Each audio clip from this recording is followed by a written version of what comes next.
Top quality और consistent performance के लिए सिर्फ सिल्वर पंप नाम याद रखना। સૌથી સારું રિટર્ન આપણને આપ્યું છે ટાટા મોટર્સ.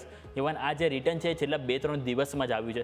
જે યુએસ યુકે ડીલને જે ફ્રી ટ્રેડ એગ્રીમેન્ટ થયો કે એના કારણે ક્યાંક ને ક્યાંક હવે ટાટા મોટર્સમાં પોઝિટિવિટી આપણને જોવા મળી છે. સ્વાભાવિક છે કે એમનું જે જેગુઆર લેન્ડ રોવર જે છે સેગમેન્ટ એનું જે કહી શકાય ફિફ્થ ઓફ ધ એમનો જે બિઝનેસ છે એ આપણને યુએસમાં એમનો છે. અને એના કારણે ક્યાંક ને ક્યાંક જેગુઆર લેન્ડ રોવર બિઝનેસ છે એને પોઝિટિવ ઇમ્પેક્ટ આવશે. એમાં આવશે તો ઓવરઓલ ટાટા મોટર્સના બિઝનેસની આવકમાં આપણને ઇમ્પ્રુવમેન્ટ થતું જોવા મળી શકે છે. અને હવે આ જે સમાચાર છે એના બાદ સ્વાભાવિક છે કે આજે આપણને શોર્ટ ટર્મ તો ના કહી શકાય, લોંગ ટર્મ ઇફેક્ટ આપણને એથી ટાટા મોટર્સ માટે કહી શકાય. તો સર કઈ રીતે આપણે રિવ્યૂ લઈશું? આપણને ઓલમોસ્ટ સાપ્તાહિક તેજી તો 8%ની જોવા મળી છે. લાગે છે કે આગળ કન્ટિન્યુ થતી જોવા મળે સર?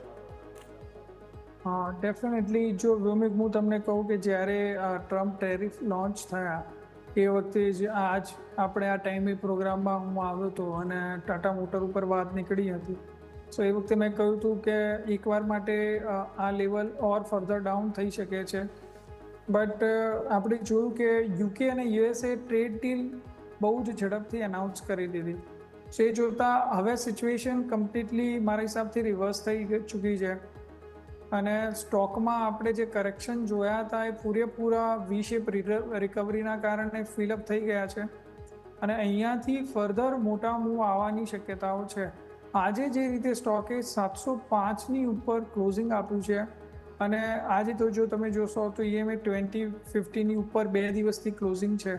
ડિસ્પાઇટ કે માર્કેટમાં આપણા ડોમેસ્ટિક માર્કેટમાં વધારે કરેક્શન હતું, બટ સ્ટોક કન્ટિન્યુઅસલી 2 દિવસથી સારી પ્રાઇસ ઉપર ક્લોઝ આવી રહ્યો છે. સો મને લાગે છે કે હું મારો વ્યૂ બદલીશ અને અહીંયાથી તેજીને તરફનો ડેફિનેટલી વ્યૂ અપનાવવો જોઈએ. અને અહીંયા આપણે એકવાર 750 સુધીના લેવલ્સ પણ આવતા જોઈ શકીએ છીએ આવનારા એક વીકની અંદર.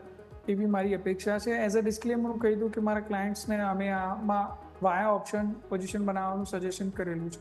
ઓકે, તો ટાટા મોટર્સ કે જેની ઉપર સર તરફથી અપગ્રેડેશન આપવામાં આવ્યું છે કે જ્યાં હવે તેઓ તેજીનો રિવ્યૂ રાખી રહ્યા છે.